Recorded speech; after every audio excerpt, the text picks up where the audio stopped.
오늘은 요한계시록 7장 말씀을 통해서 주신 은혜를 함께 나누도록 하겠습니다. 자, 지난 시간에 우리가 6장에서는 어떤 걸 살펴봤습니까? 바로 인재앙이 이제 시작된 것을 우리가 보게 되었죠. 첫 번째 인부터 여섯 번째 인까지 이제 여러 가지 재앙들이 이제 이 땅에 임하게 됨을 이제 설명하고 있습니다. 그런데 지난 시간에 뭘 말씀드렸습니까? 자, 하나님의 심판은 누구에게 임합니까? 하나님 믿지 않는 자들에게죠. 그러니까 심판의 메시지는 하나님 믿는 백성들에게는 구원의 메시지예요.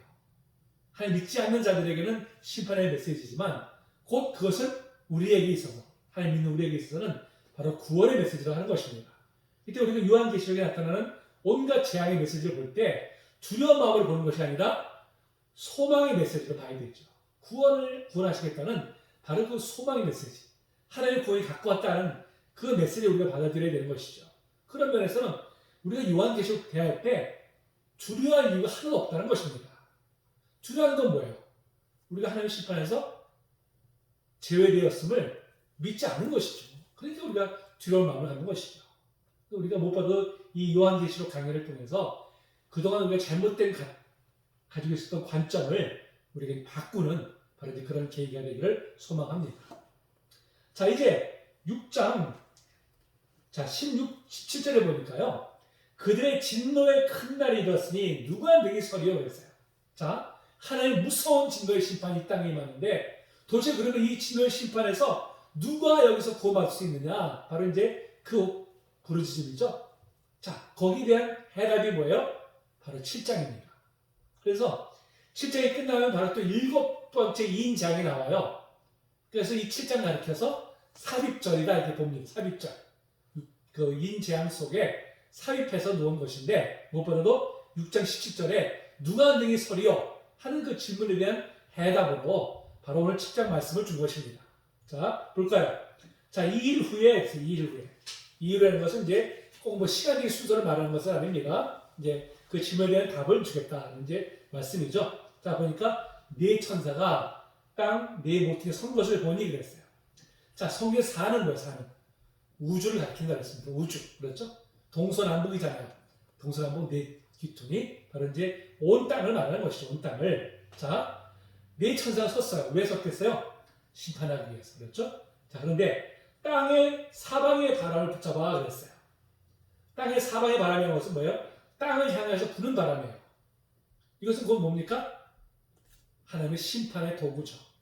땅이라는 것은 계시록에서는 하나님을 대적하는 자들을 바로 땅이라고 표현합니다. 땅을 향해서 부는 바람은 바로 그 땅을 향해서 하나님을 대적하는 자들에게 임하는 하나님의 심판을 말하는 것이죠. 바로 이제 그 심판을 어떻게 했어요? 붙잡아 그랬어요. 붙잡아서 어떻게 했습니까? 각종 나무에 불지 못하게 하더니 그랬습니다. 그러니까 지금 하나님 무서운 진노의 심판이 이 땅에 임해야 되는데 그것을 지금 네 천사가 가로막고 있다는 거예요. 자, 그 이유가 무엇일까요? 그 이유가 우리가 뒤에 살펴보겠지만 바로 하나님의 백성들을 구원하기 위해서. 이 땅은 뭐예요? 하나님 믿는 백성들과 믿지 않는 백성들이 섞여 살잖아요. 혼합되어 있잖아요. 그렇기 때문에 그들을 같이 심판을 하시면 어떻게 했습니까? 재앙을 내리시면 다 죽게 되잖아요. 그렇죠? 다 멸망당하게 되니까 그러니까 그 중에서 하나님 택한 백성들은 구별하기 위한 그런 시간을 갖게 하기 위해서 네 천사가 잠시 이것을 지금 막고 있다는 것이죠. 자, 볼까요? 자, 2절에 보니까 또 보면 다른 천사가 살아계신 하나님의 인을 가지고 있어요. 살아계신 하나님의 인이 뭘까요? 도장. 딱. 도장에 뭘 말하는 것입니까? 소유를 의미하죠, 소유를 의미하잖아요. 자, 지금은 이제 그 바코드가 발달해가지고, 이제 농장에서 소나 이렇게 키우는 뭐, 보면은 여기다가 다 이제 뭘 껴놨어요. 보면 다 바코드를 껴놨어요. 이 바코드 스캔하면 이 소이는 이력이 다 나와요. 발달했죠? 예전에 어떻게 했습니까? 불 도장을 찍었어요. 불 도장을 빡 찍으면 뭡니까? 아, 이거는 김씨나 소야. 이거는 뭐 이씨나 소야. 이런 식으로 이제 불 도장을 찍었잖아요. 그러니까 인이라는 것은 바로 소유를 의미하는 것입니다. 자, 이것은 자, 이래가지고 어떻게 했어요? 자, 해돋는 데로부터 올라왔다 그랬어요. 해돋는 데로부터. 해돋는 게 뭐예요? 동쪽이죠, 동쪽. 동쪽부터 이제 바로 이제 올라오는 것입니다. 자, 근데 우습게도 신천지에서는요, 이것을 동방으로 해석을 해가지고 이게 한국이라는 거예요. 한국. 한국. 그래서 한국에 누가 태어났어요? 신천지 교주가 태어난 거. 그렇게 이걸 또 해석을 해요. 참, 예, 말도 안 되는 소리를 하지만 또 그걸 또 믿는 사람들이 있으니까 참 이게 안타까운 것이죠. 자 어떻게 했어요? 땅과 바다를 해롭게 할 권세를 받은 네 처를 향하여 그랬어요. 바로 땅과 바다. 땅은 하나님 대적한 자들이죠. 바다는 과거부터 혼돈의 세력을 의미했어요. 혼돈의 세력. 하나님은 질서 하나님이신데 질서를 흐트러뜨리는 혼돈의 세력을 의미합니다. 다 하나님을 대적하는 세력들이죠. 자, 어떻게 했어요? 자, 그들을 해롭게 할 권세예요. 그들을 심판하겠다는 것이죠. 심판을 할 그 권세를 내천을 향해서 외쳐 이르되 뭐라 했습니까? 우리 하나님의 종들의 이마에 인치기까지 땅이나 바다는 아무들을 해하지 말라 그랬어요. 누구를? 하나님의 종들. 바로 하나님의 백성들이죠. 하나님의 교회죠. 하나님의 택하신 백성들을 어떻게 했습니까? 그들의 이마에 인치기까지. 인을 치는 게 뭐예요? 하나님 이건 내 거야. 건드리지 마라. 이렇게 이제 인을 치기까지. 그때까지는 어떻게 해요? 심판을 하지 말라는 것이죠. 심판을 지금 이제 지연하라는 것입니다. 자, 이 인치라는 개념이요. 에스겔서 9장 4절부터 6절 말씀에 이렇게 나오고 있어요. 제가 지금 읽어볼게요. 여호와께서 이르시되 너는 예루살렘 성읍 중에 준행하여 그 가운데서 행하는 모든 가증한 일로 말미암아 탄식하며 우는 자의 이마에 표를 그리라 하시고. 그러니까 이 지금 예루살렘 안에 모든 사람들이 다 우상을 숭배하고 잘못된 길로 갔는데 그것을 탄식하며 이 잘못되어가는 것을 너무 안타까워서 탄식하며 우는 사람들이 있다는 거예요. 누구예요? 하나님을 신실하게 믿는 사람들이죠. 그들이 어떻게 했습니까? 이마에 표를 그리라고 했어요. 표를. 자, 그들이 어떻게 했습니까? 자, 그들에 대하여 내게 이르시되 너희는 그를 따라 성읍 중에 다니며 불쌍히 여기지 말며 긍휼을 베풀지 말고 쳐서 늙은 자와 젊은이와 처녀와 어린이와 여자를 다 죽이되. 그러니까 하나님을 대적하고 하나님을 멀리하고 우상을 숭배하는 자들을 다 죽이되. 자, 이마에 펴 있는 자에게는 가까이 하지 말라. 하나님께서 하나님을 신실하게 섬기는 그 사람들에게는 인을 치라고 했잖아요. 인을 그리라고 했잖아요. 그들은 어떻게 했습니까? 손대지 말라는 거예요. 그들은 벌하지 말라는 것입니다. 오직 하나님을 대적하는 자들에게만 심판이 임한다는 것이죠. 자, 바로 이 인을 친다는 것은 바로 이제 그것을 의미하는 것입니다. 하나님의 심판에서 제외된다 하는 것은 이제 인정해주는 표죠. 바로 그때까지, 인치까지 심판은 이제 지연하라 이렇게 지금 이제 말씀하고 있습니다. 자, 그런데 자, 이게 중요한 거죠. 4절에 보니까 인치를 받은 자의 수를 들으니 그랬어요. 이스라엘 자손 각 지파 중에서 인치를 받은 자들이 14만 4천이니 그랬습니다. 자, 드디어 14만 4천의 숫자가 나오죠. 처음으로. 자, 하여튼 지금부터 과거부터 지금까지 이단들이 가장 내세우는 숫자가 뭐냐면 14만 4천이에요. 자, 우리의 이 교리를 따라야만이 이 14만 4천에 들어와서 구원받는다? 이렇게 주장을 해요. 이렇게. 그래서 많은 사람들이 미혹당합니다. 그렇죠? 신천지를 비롯해서 많은 이단들이 그렇게 해왔어요. 지금까지. 자, 그러면 여러분 한번 생각해 보세요. 14만 4천이 과연 그들에게만 해당되는 것인가? 그러면 자, 예수님께서 지금 승천하신 이후로 2000년 지났어요. 2000년 동안 정말 수십억의 사람들이 예수를 믿었습니다. 심지어 그 중에 너무나 많은 사람들이 순교했어요. 순교하지 않았더라도 정말 순교자의 삶을 살았었습니다. 그럼 그 많은 사람들은 다 구원 못 받고 그냥 지금 여기 그 교리만 따른 사람만 구원받는다는 것이 이게 상식적으로 이게 말이 되는 얘기입니까? 그냥 우리가 상식적으로 생각하면 되는 거예요. 그럼 하나님은 그런 하나님이신가요? 그러면 지금까지 수천 년, 2000년 동안 예수 믿는 사람들은 다 뭐예요? 그러면 그들을 구원하겠다는 하나님의 말씀은 다 거짓이잖아요. 그러면 그 하나님이 거짓말을 행하신 하나님이라면 참 하나님이시겠습니까? 아니잖아요. 그럴 수가 없는 거잖아요. 그러니까 이 시성하처는 특정한 교리를 따르는 자만이 얻을 수 있는 그 숫자가 아니라는 것입니다. 이건 우리가 그냥 상식적으로 생각하면 되는 거예요. 근데 왜 이단에 빠진 사람들은 그 상식이 없는지 모르겠어요. 이게 너무 안타깝죠. 자, 그러면 13번 자체가 도대체 무엇인가? 이거 뭐 우리가 이제 명백한 사실이죠. 자, 구약의 12지파, 신약의 12제자. 그렇죠? 그래서 24잖아요. 24. 자, 우리가 5장에 살펴봤잖아요. 하나님을 둘러싼 24보좌가 있다 그랬죠. 그렇죠? 구약시대의 12지파, 신약의 12제자, 12사도. 그렇게 해서 그들은 뭘 상징한다고 했죠? 모든 믿는 자들. 하나님을 믿고 예수 그리스도를 믿어서 구원받은 자들을 이제 대표한다고 말씀을 드렸었습니다. 그러니까 지금 여기도 마찬가지예요. 이 13을 합쳐서 144는 바로 12 구약의 12지파, 신약의 12사도. 12 곱하면 어떻게 돼요? 144가 되잖아요. 자, 그 다음에 자, 민수기에 보면 군대를 개수할 때 한 단위를 1000명씩 하죠. 1000명씩. 1000명씩. 그러니까 뭐예요? 1000이라는 숫자는 뭐예요? 크다는 개념도 있고요. 군대의 숫자를 말하는 거예요. 군대 숫자를. 그러니까 이 땅에는 뭐예요? 교회는 전투하는 교회입니다. 사단의 세력과 맞서서 싸우는 전투하는 교회예요. 그런 의미에서 이 1000이라는 숫자를 집어넣은 것이죠. 그러면 12 곱하기 12 곱하기 1000 하면 어떻게 돼요? 14만 4천인 것이죠. 그래서 이 14만 4천은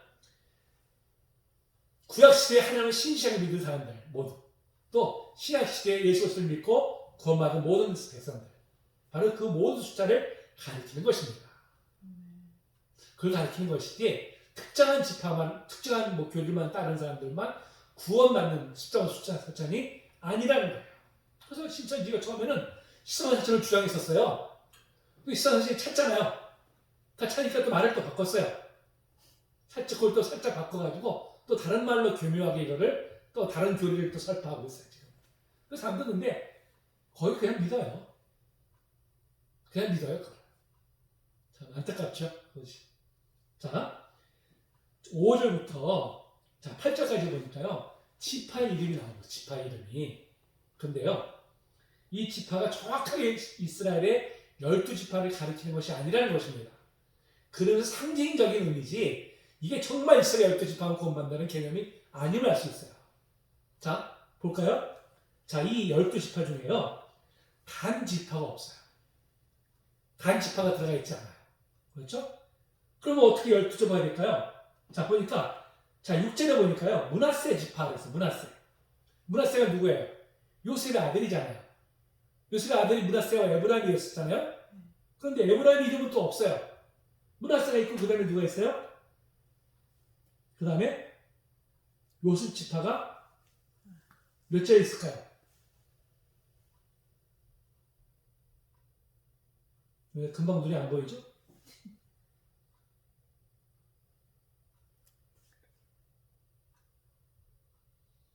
음, 8절에 요셉 지파 중에 표현되어 있잖아요. 그러니까 지금 이 12절 자체가 아주 문자적으로 이스라엘 12지파를 의미하는 것이 아니라 그냥 12개의 구세를 맞춘 거예요.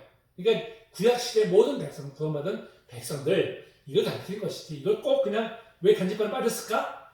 거기다 또 영적인 의미를 또 부여하려고 할 이유가 없는 거예요. 그냥 구약 12지파를 상징하는 구약의 모든 하나님 믿는 백성들 이걸 우리가 이제 의미하는 것이다. 이렇게 우리가 이제 이것을 이해하면 되는 것입니다. 자, 이런 의미에서 보면 뭐예요? 자, 하나님의 구원은 누구에게 임합니까? 하나님 믿는 사람들, 신실하게 믿는 사람들이죠. 더 나아가서 예수 그리스도를 구주로 고백하는 사람들이죠. 그런 사람들에게 하나님의 이 무서운 심판의 재앙은 내리지 않습니다. 그렇죠? 우리에게 인을 쳐주셔서 우리에게 그 심판의 재앙에서 우리를 건져주시죠. 우리를 보호해 주십니다. 자, 그것을 우리가 분명히 믿습니다. 자, 이것은 이제 지상의 공동체예요. 자, 9절부터 보니까요. 이것은 하늘의 공동체를 좀 표현하고 있어요. 하늘의 공동체를. 자, 2일 후에 그랬어요. 2일 후에. 앞에 1절에서 2일 후인데, 자, 9절에서 보면 2일 후에요. 자, 보실까요? 자, 내가 보니 이랬어요. 뭘 봤을까요? 바로 9절부터 17절까지의 상황을 보고 있는 거예요. 자, 보십시다. 각 나라와 족속과 백성과 방언에서 그랬어요. 자, 구약 시대는 이스라엘 민족들은 어떻게 생각했어요? 자기들만 선민이에요. 자기들만 구원받아. 이방인들은 뭐라고 했어요? 저것들은 지옥의 불쏘시개로 써야 됩니다. 이렇게 주장했던 사람들이 유대인들이었어요. 자, 그런데 각 나라와 족속과 백성과 방언은 뭡니까? 하나님을 구원의 대상자들은 어느 특정한 지파나 어느 특정한 민족이나 국가가 아니라 모든 하나님 믿는 백성들이죠. 모든 예수 그리스도를 믿는 사람들을 말하는 것입니다. 차별이 없는 거예요. 차별. 피부색이 하얗던 검정이든 남자든 여자든 그게 뭐 귀족이든 천민이든 누구도 상관없이 예수 그리스도를 구주로 고백하는 모든 사람들이 바로 이제 구원의 대상이 됨을 바로 이제 분명히 말씀해 주고 있습니다. 그래서 교회는 무엇보다도 차별이 없어야 돼요. 교회는 누구든지 차별이 없어야 됩니다. 누구나 다 하나님의 백성이니까. 근데 참 우리가 야고보서를 보더라도 벌써 그 야고보서 쓸 당시가 초대교회 때잖아요. 근데 벌써 그때도 교회를 서로 차별하고 있는 그런 내용들이 나와요. 야고보서에 보면. 옷을 잘 입고 온 사람들이 있으면 안내를 해서 그냥 좋은 자리를 안내하고, 남자에 온 사람이면 너 발등상에 앉으라고 첨대하는 바로 이제 그런 모습들이 야고보서에 보면 그려져 있잖아요. 실제로 교회 안에 그런 모습들이 있었다는 것이죠.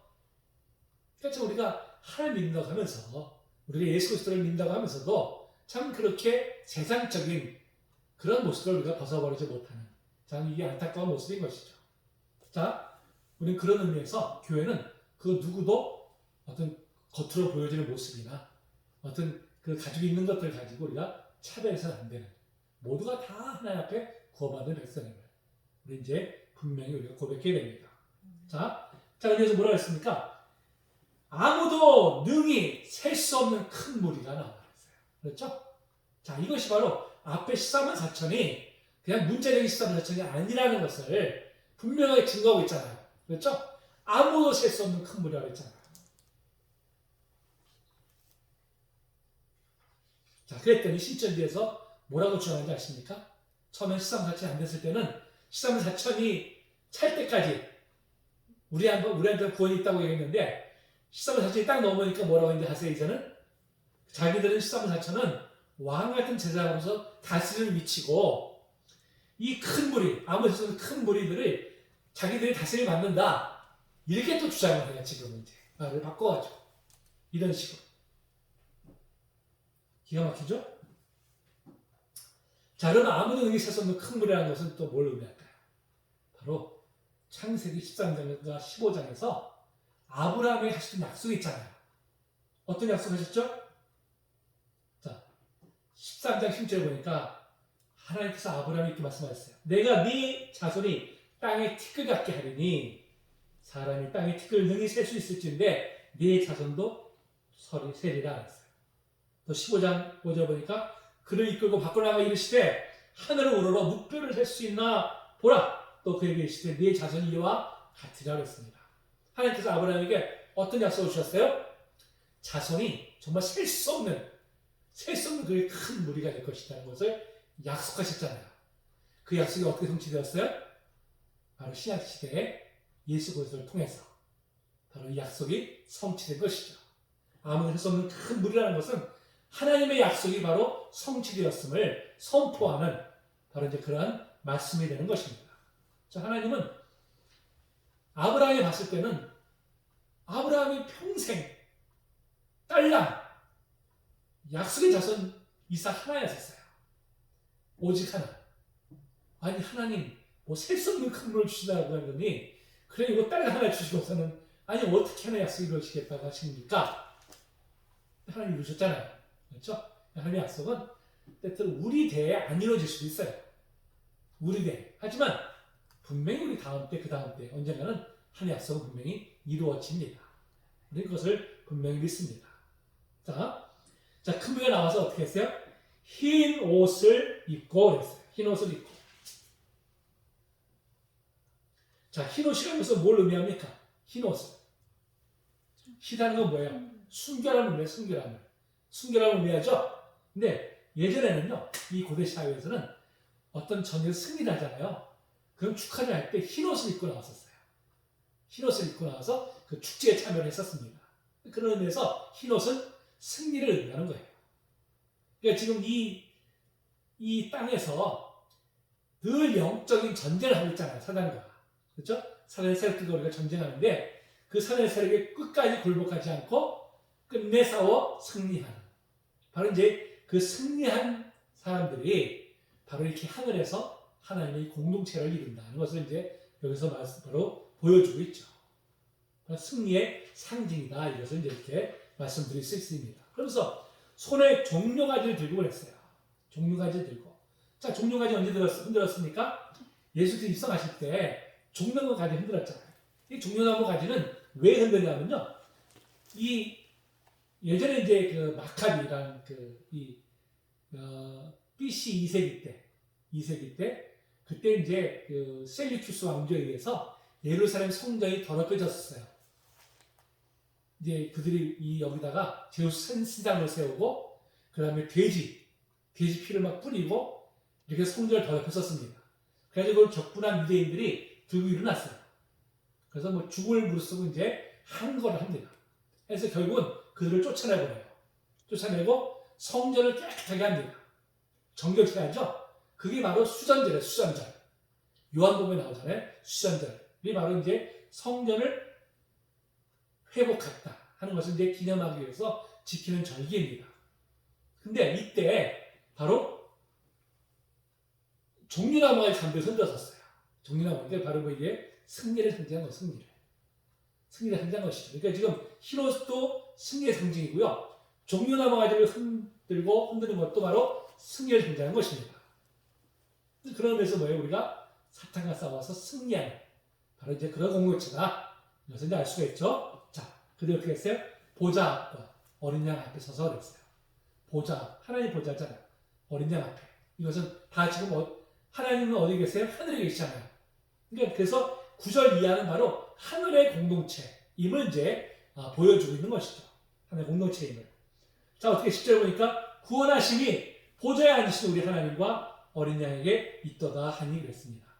자, 우리 하나님에 대한 말씀은 계시록 4장에 나오잖아요.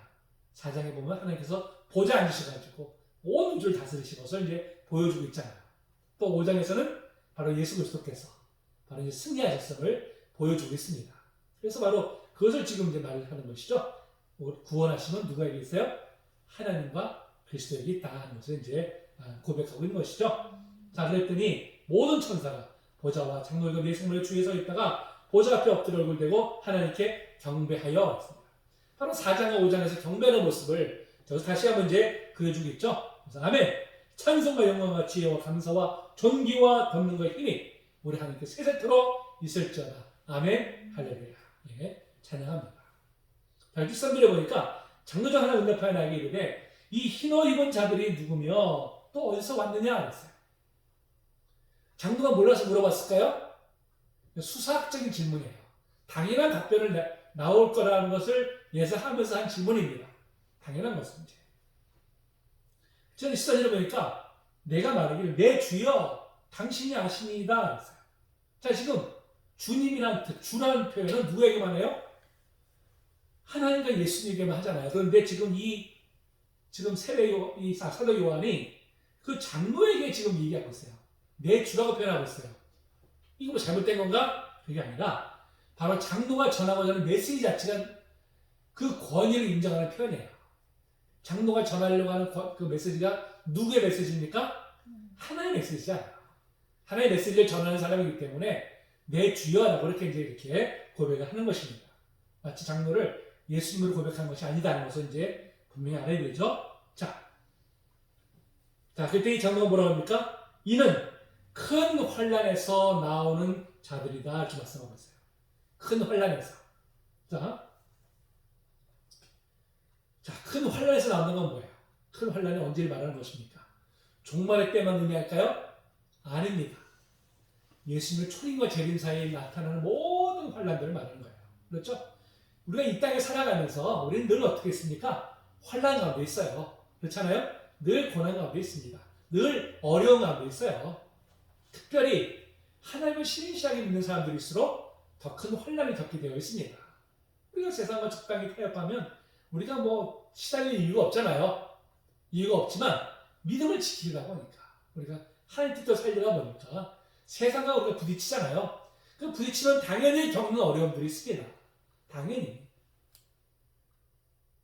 그건 곧 뭐예요? 우리가 하나님을 신실하게 섬기고 있다는 증거가 되는 것이죠. 증거가.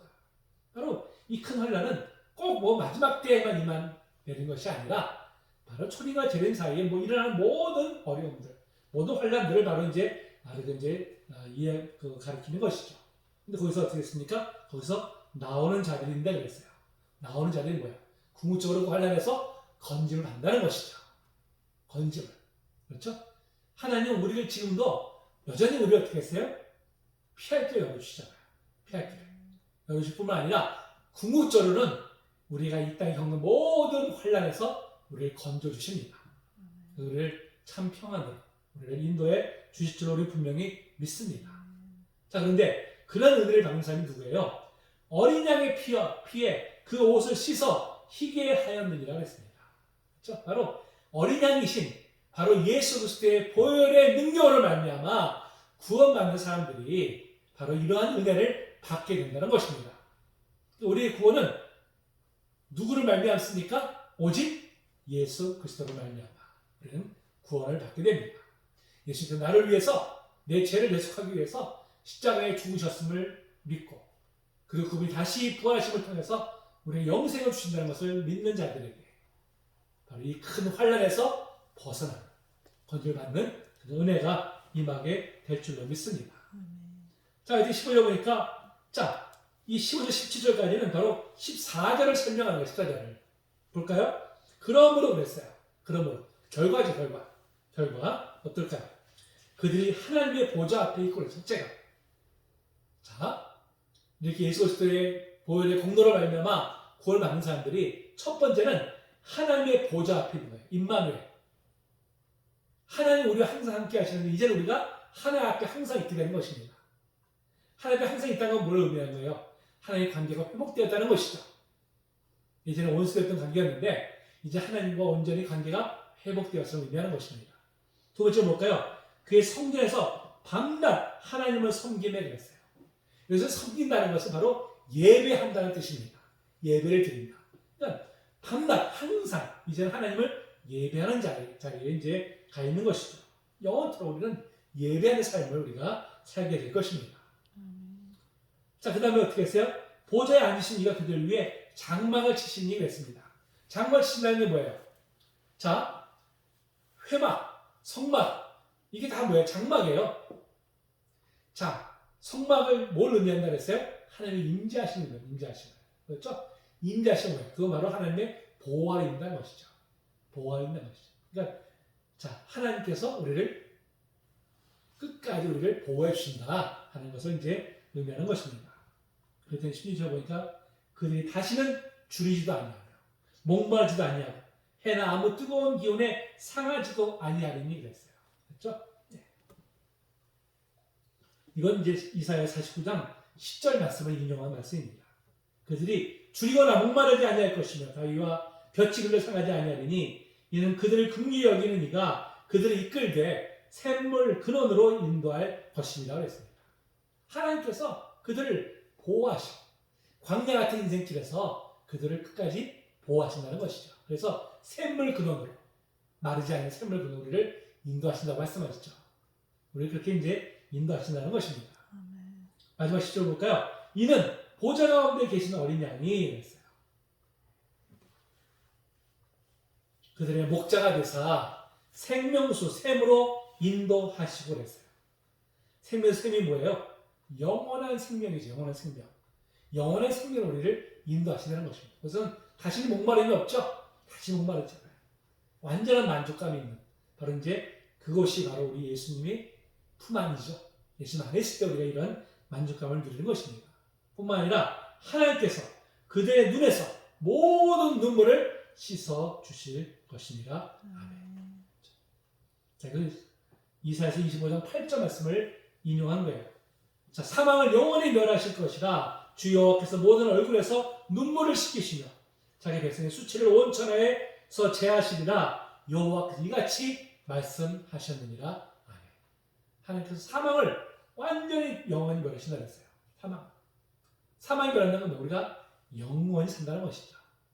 이 땅에 겪는 모든 어려움들, 고통들, 질병, 아픔들, 이별, 모든 것들이 다 이제는 없어지고 완전한 평화만 있는 우리 이제 바로 그 영원한 하나님의 나라 우리를 인도하여 주실 줄로 분명히 우리는 믿습니다. 그런데 자, 그럼 이 약속이 언제 이루어질까요? 언제 이루어집니까?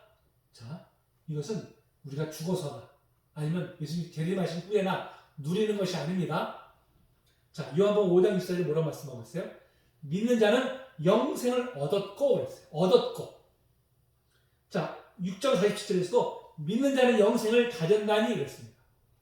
또 요한에서 5장 13절에 보니까 너에게 영생이 있음을 알게 하려 하심이라 그랬습니다. 영생은 뭐예요?